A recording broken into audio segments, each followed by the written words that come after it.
Hello mes sweeties, j'espère que vous allez bien. Et oui, first vidéo, mais vraiment la toute première vidéo où là, cette fois-ci, on va parler de vos pires catastrophes capillaires. J'ai tellement hâte parce que j'en ai reçu pas mal.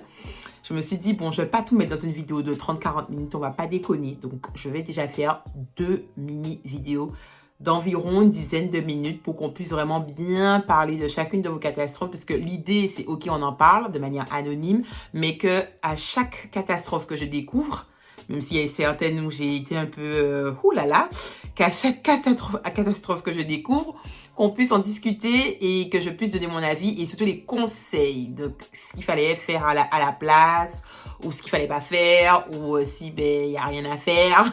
Voilà quoi, donc ça va être écoutez, allons-y et que la pire catastrophe se dévoile.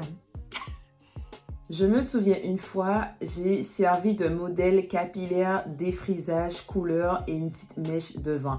Alors déjà, s'il y a bien un truc que je ne ferai jamais, non mais parce que écoutez, voilà quoi, je veux bien la gratuité, mais pas au détriment de ma chevelure. S'il y a bien un truc que je ne ferai jamais, c'est modèle coiffure. La meuf ou le mec est apprenti. Je ne sais pas s'il va bien réaliser. Et modèle coiffure pour des trucs, coloration, défrisage. Ah non. Ah non. Non. Non. Ok, modèle pour faire des petites tresses des nattes. Ok. Mais coloration. Mais la personne se rate là. On fait comment? Bien un truc que je ne ferai jamais, c'est modèle de certains types de prestations parce que non, non. Si le truc est foiré, moi je me connais. Je ne suis pas impulsive, mais bizarrement, je risque de le devenir si je vois la catastrophe venir sur moi. Donc, non. Donc, 2 semaines après, j'ai fait mon shampoing au calme et cata cheveux verts. Je n'ai pas utilisé les bons soins pour les cheveux colorés. Ah oui, parce qu'il faut savoir que lorsqu'on a une coloration, chère Sweetie, vous ne pouvez plus avoir la même routine capillaire. Il y a des choses qui vont changer et surtout au niveau des produits. C'est-à-dire que vous avez une coloration, il faudra utiliser des produits vraiment spécifiques pour les colorations et tout dépendra de votre type de coloration. Il y aura des produits spécifiques pour les colorations claires, donc généralement blondes, et des produits pour les colorations foncées ou dans le côté un peu acajou ou le plus farfelu, à savoir jaune, rose, vert, tout ce que vous voulez, les couleurs de l'arc-en-ciel. Donc, il va falloir changer le shampoing, éviter l'eau chaude, puisque l'eau chaude, ça fait dégorger plus rapidement la coloration et pas forcément dans le bon sens. Donc, la routine est vraiment à changer, à adapter quand vous avez une coloration ou une décoloration, sachez-le. Et là, si en plus elle a servi de modèle, qu'on ne lui a même pas indiqué qu'est-ce qu'il fallait faire, je suppose qu'elle ne sait même pas quel type de coloration qu'elle a utilisé, quelle marque et tout, parce qu'il y a des bonnes marques, il y a des mauvaises marques. Donc franchement, c'est chaud, hein, parce que cheveux verts, là, c'est compliqué à rattraper. Hein. Ah, c'est compliqué. Hein. Faut aller voir un coiffeur pour qu'il puisse vous refaire une autre coloration dessus, mais s'il ne sait pas qu'est-ce qu'on vous a mis en dessous et comment ça a été fait, parfois même le plus professionnel des professionnels, il peut ne pas réussir en fait à rattraper cette catastrophe. Donc, moi encore, ce n'est que mon avis. Hein. Je sais que la gratuité, ça fait du bien, que aujourd'hui en 2023, c'est la crise, tout le monde galère, il y a tout qui a augmenté, il y a l'Ukraine, il y a eu le Covid, il y a eu tout, donc tout est cher, tout est, voilà, on est dans la hesse. Mais j'estime quand même qu'il y a des limites. Ouais, il y a vraiment, vraiment des limites. Enfin, si on s'en fout de ses cheveux encore. Mais moi, comme je m'en fous pas de mes cheveux, bon, en même temps, là, maintenant, c'est ma marque de fabrique pour la page, donc je ne peux pas faire n'importe quoi. Donc, ça va être compliqué, compliqué, compliqué, compliqué. Au suivant. Concernant en catastrophe capillaire, c'est le jour où j'ai voulu pour la première fois aller chez un coiffeur soi-disant spécial cheveux noirs. On en parle de ces coiffeurs qui parfois te disent qu'ils sont spécialisés coiffeurs pour cheveux noirs et que finalement dans la réalité c'est tout autre. On en parle. Je ne fais pas... On continue de lire la suite. Un balayage. Je peux te dire que la coiffeuse n'a jamais réussi à me faire les couleurs. M'a demandé si j'avais déjà fait de l'aîné alors que je n'étais jamais allée chez un coiffeur de ma vie. Je suis sortie avec une couleur non appliquée, soi-disant appliquée, qui apparaîtra au soleil, MDR. Une semaine après, rien. J'ai dû retourner et ça n'a jamais marché. Heureusement, un autre salon a pu récupérer le désastre. quand on ne s'y connaît pas en coloration, faut pas se lancer dedans. Il y a des coiffeuses qui font des colorations alors elles ont reçu aucune formation, aucun diplôme dessus, mais elles ont décrété que sous prétexte qu'on peut maintenant faire soi-même une coloration chez soi avec les Obia, les crème of nature, tous ces trucs-là, ça, elles estiment qu'elles aussi, elles peuvent faire. C'est dommage au fait que les bons coiffeurs payent pour les mauvais, parce qu'il y a des très bons coiffeurs, de très bons coloristes. Mais malheureusement, voilà quoi, t'as les mauvais qui font n'importe quoi. Non mais franchement, déjà, entre un balayage et une coloration, c'est deux choses différentes. Un balayage, c'est pas une coloration, c'est deux choses différentes. Voilà, c'est pas la même chose. C'est pas la même chose que des mèches, enfin, c'est pas pareil. Donc, je comprends pas ce que la meuf a fait. Déjà, tout dépend de la couleur que tu veux mettre dans ton balayage. Parce que ça peut être un balayage décoloré. Donc, c'est-à-dire qu'on va te faire un balayage, mais en décolorant une partie de tes cheveux, en mode balayage. Ou un balayage avec une coloration spécifique, où là, on va effectivement d'abord devoir quand même décolorer et après appliquer la couleur. Mais tout dépend de la couleur. Si c'est une couleur qui est proche de ta couleur de cheveux, effectivement, on ne verra pas grand-chose. Mais je pense que cette coiffeuse, elle ne s'y connaissait pas du tout. Et heureusement que tu as pu aller voir un spécialiste. Ce qui est chiant, c'est que du coup, finalement, tu as dû faire 2 process de coloration en je suppose, un temps qui était rapproché. Donc, c'est pas le bon, quoi. C'est pas le bon, puisque, encore une fois, c'est la fibre capillaire qui prend un coup. Enfin, donc, on n'est pas sorti de l'auberge. Je constate qu'au niveau coloration, il y en a pas mal qui ont reçu, qui ont subi des catastrophes. Ça me rappelle un peu moi. Suivant. Une époque où je ne voyais que les rajouts. Laisser la coiffure trop longtemps, même quand sur mes tempes, il ne restait que 5 brins de cheveux dans la mèche. Oh mon Dieu, arrêtez ça.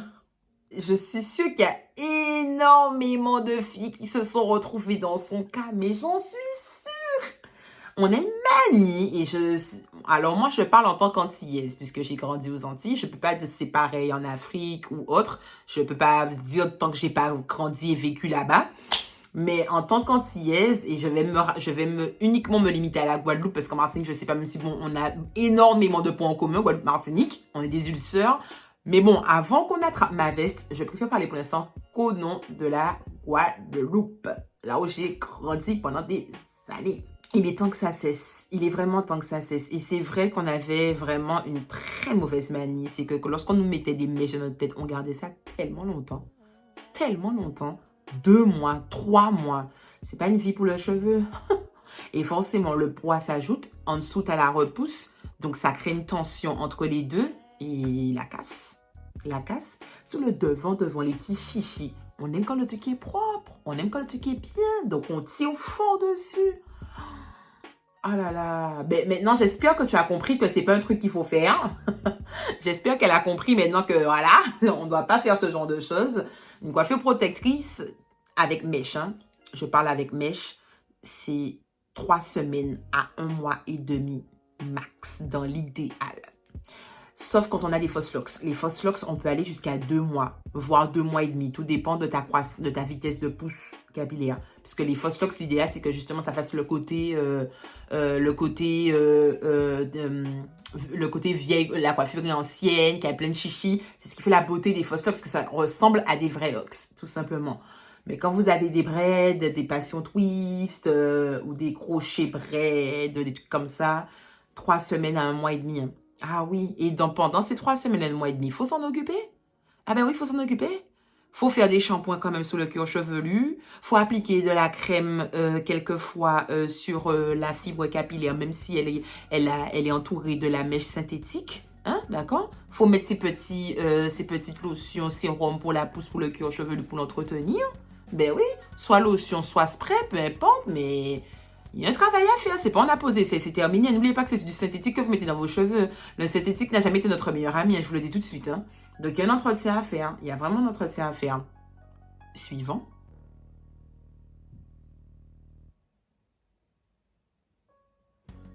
Moi, j'ai une expérience capillaire, même plusieurs.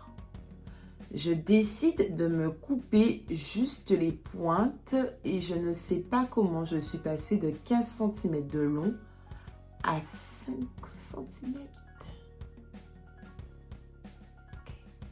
On commence bien. Après un défrisage, je me suis retrouvée chauve. Hein? heureusement que les cheveux repoussent après tout ce qu'on leur fait subir. Oh. Donc, du coup, elle m'a donné 2 expériences capillaires. La première, c'est quand elle a coupé les pointes, mais finalement, elle a fait une coupe. C'était plus des pointes, c'était une coupe, tout simplement. Et l'autre, le défrisage qui t'a rendu chauve. Alors là, mon Dieu, et c'est chaud quand même. Et c'est chaud, c'est le truc que je voudrais pas qu'il m'arrive. Hein. Ah, je serais pas bien. Je serais pas bien. Hein. Ah non. Je dis ça, mais j'ai oublié que j'ai des frisages qui m'a quand même provoqué des trous. Donc, c'est un petit peu pareil. Alors, les pointes, sachez une chose. Les pointes, qu'on vous dit les pointes, c'est censé être en général entre 1 à 3 cm seulement. Je dis bien, c'est censé. Parce que si la dégradation de vos pointes est montée, c'est-à-dire que vos faux sont montés, ben le coiffeur, lui, va vous dire, ben non, je ne peux pas vous couper. Ok, je vous coupe 3 cm, mais sachez que c'est encore abîmé. Que vos fonds sont montés. C'est beaucoup plus abîmé que prévu au niveau de votre longueur. Donc, c'est pour ça qu'il y a des coiffeurs qui, malheureusement, ils n'écoutent pas trop le client. Eux, ils pensent à la santé du cheveu pour certains. Donc, du coup, ils vont vous couper beaucoup plus que prévu. Ça m'est déjà arrivé. Et en plus, le coiffeur, je m'entends très bien avec lui. Je ne vais pas citer son nom, mais bref. Et il y en a d'autres qui, voilà, ils vont respecter votre choix. Mais bon, ils vont se dire... Voilà quoi, encore une fois. Alors moi, je pense qu'il faut écouter le client. Moi, je pense qu'il faut écouter le client parce que ça reste comme le client qui est le roi, qui paye, qui a la prestation. S'il a demandé tant de centimètres, eh bien, il faut l'écouter, mais après lui dire que j'ai analysé votre cheveu, madame, mademoiselle ou monsieur, et je peux vous confirmer à 400% qu'il y a beaucoup plus à couper. Aujourd'hui, vous les coupez tant, il n'y a aucun souci, mais sachez que par contre, vous avez jusqu'à temps qui est abîmé. Donc, si vous êtes le jour où vous serez prêt à le faire, venez me voir, on va couper plus. Je pense qu'il faut parler comme ça puisque le client paye. Peut-être que psychologiquement, la personne n'était pas prête à perdre autant de longueur. Donc, un peu écouter les gens, quoi. Ce serait pas mal. Et pour le défrisage, alors, je suis quelqu'un, je pense que la plupart des filles qui me suivent sur la page, elles le savent. Je n'ai aucun jugement sur les processus capillaire que les filles font sur leurs cheveux. Tu veux faire des mèches, tu fais des mèches. Tu veux faire un balayage, tu fais un balayage. Tu veux faire une coloration, tu fais une coloration. Tu veux faire un défrisage, tu fais un défrisage. Tu veux faire un wave, tu fais un wave. Tu fais ce que tu veux. Ce sont tes cheveux. Il faut juste après que tu connaisses les pour et les contre, les avantages et les inconvénients, les conséquences. Il faut que tu connaisses tout de A à Z. Pas que lorsque ça t'arrive, tu dises, oh, lorsque tu fais un wave, tu dis, oh là là, mais mon cheveu est desséché, j'arrive pas à l'entretenir. Ben oui, ma belle. Ben oui. Quand on fait un wave, c'est énormément d'entretien, ça dessèche beaucoup le cheveu, ça le fragilise. Donc, il faut être patient, faire plus de soins. Si tu n'étais pas prêt pour ça, pourquoi tu étais le faire? Ben ouais. Aujourd'hui, une étude a été faite. Je pense que tout le monde a vu l'étude passer. Je l'ai même partagée d'ailleurs en story. Une étude a été faite et on a découvert finalement que comment ça s'appelle? Que le défrisage, les défrisants au fait en général, la composition des défrisants qui ont dedans en fait du formol ou formaldéhyde, je sais plus quoi. Ça se retrouve d'ailleurs dans tous les lissages. Lissage brésilien, lissage au tanin, lissage au karité, lissage japonais, coréen, anglais, français, espagnol, tout ce que vous voulez. Dans tous les types de lissage, il y a cet ingrédient-là. C'est ça qui permet de lisser la fibre capillaire. Et il s'est révélé par une étude qui a été faite et qui a donné enfin les résultats, je crois que c'était en fin 2022 ou début 2023. Ça confirme. Il y a même une meuf qui est en procès avec L'Oréal aux États-Unis. De toute façon, aux États-Unis, pour rien, tu peux porter plainte contre la marque et le pire, c'est que tu remportes l'argent. Le pire. Donc, on devrait réfléchir, nous, en France. Moi, je vous le dis. Hein. Mais il a été révélé au fait que ce produit, ce composant principal dans tous les produits défrisants et lissants, est malheureusement un produit qui est un produit cancérigène. C'est un produit cancérigène. Ça a été confirmé, validé que c'est un produit qui est cancérigène. Donc, à force de l'utiliser sur le cuir chevelu, sachant que les défrisages ou autres, parfois l'inflammation que ça peut provoquer au cuir chevelu, ça va provoquer des mini fissures dans votre cuir chevelu. Et c'est comme ça, en fait, que les ingrédients rentrent dans votre cuir chevelu. Donc, du coup, il va passer par le sang, puisque le cuir chevelu, il y a une capillarité sanguine. Et c'est comme ça que ça peut après aller dans votre organisme. C'est pour ça qu'on vous dit qu'il ne faut pas mettre n'importe quoi sur votre cuir chevelu. Et que de plus en plus, la cosmétologie, autant pour les produits de visage, de peau, que pour les cheveux, c'était moins le cas pour les cheveux, mais maintenant si c'est pour les cheveux, ils font très attention maintenant aux ingrédients, les étudient avec vraiment plus de précaution, ouais, on va dire ça. Ils font plus attention, voilà. Donc, c'est pour ça que franchement, aujourd'hui, je peux plus dire comme avant, écoute, tu fais ce que tu veux dès que tu connais les avantages et les conséquences quand quelqu'un me dit, j'ai envie de faire un défrisage lovely. Je peux plus dire ça puisque maintenant que je sais que c'est un cancérigène, que c'est un élément qui est cancérigène, ben voilà quoi, enfin je suis pas là pour tuer les gens, je pense pas que même à mon pire ennemi je ne lui souhaite pas ça d'avoir un cancer, donc concrètement parlant, c'est plus maintenant quelque chose que je vais recommander et je vais essayer de tout faire pour que la personne ne le fasse pas. Je vais peut-être lui recommander des coiffures protectrices ou d'autres alternatives pour éviter de passer à cette dernière solution quoi. Après, je l'ai fait quand j'étais jeune, des frisages. Ne vous inquiétez pas, je l'ai fait. Je suis pas là pour dire que je l'ai jamais fait, que je me crois au-dessus de tout le monde. Du tout. Je l'ai fait aussi. Mais aujourd'hui, je l'ai arrêté bien avant qu'on découvre cette étude-là. Parce que moi, perso, ça ne me correspondait plus, les cheveux lisses. Au fait, c'était pas ce que je recherchais. J'ai jamais été, au fait, entre guillemets, fan des cheveux lisses. J'ai toujours aimé les ondulations, les boucles. C'est le volume que j'ai du mal. Et mais voilà, aujourd'hui, je vais toujours essayer de dire aux filles, évitez quoi. Évitez, franchement, évitez. Le conseil que je peux vous donner, c'est d'éviter. Même les lissages kératine, brésilien, tout ça, évitez. Surtout que la plupart des filles pensent que c'est du 100% naturel, ces trucs-là, parce que c'est comme ça que les coiffeurs leur vendent le truc. Non, non. Déjà, le formaldéhyde, là, le formol qui se retrouve dans tous ces trucs-là, il est chimique, c'est de synthèse. Ça n'existe pas de manière naturelle dans la nature. Donc, non. Ça n'a jamais été 100% naturel. T'en as qui seront plus naturels que d'autres. Certains auront des soins intégrés à d'autres, par rapport à d'autres, mais ça sera jamais de 100% naturel. Enfin, ton cheveu, il passe à l'état lisse. Je ne vois pas en quoi le truc, il est naturel. Je suis désolée. Ok, on sait que comment ça s'appelle? On sait que l'avoine, on sait que la maïzena a tendance à, c'est pas lisser, mais au fait, à adoucir et assouplir la fibre capillaire qui fait qu'on a l'impression qu'on a fait quelque chose de particulier dans les cheveux, mais au fait, non, ça ne défrise pas, ça ne lisse pas les cheveux. Il n'existe aucun défrisant naturel. Je vous le dis tout de suite, aucun défrisant naturel pour avoir la fibre lisse, ça n'existe pas. Ça n'existe pas.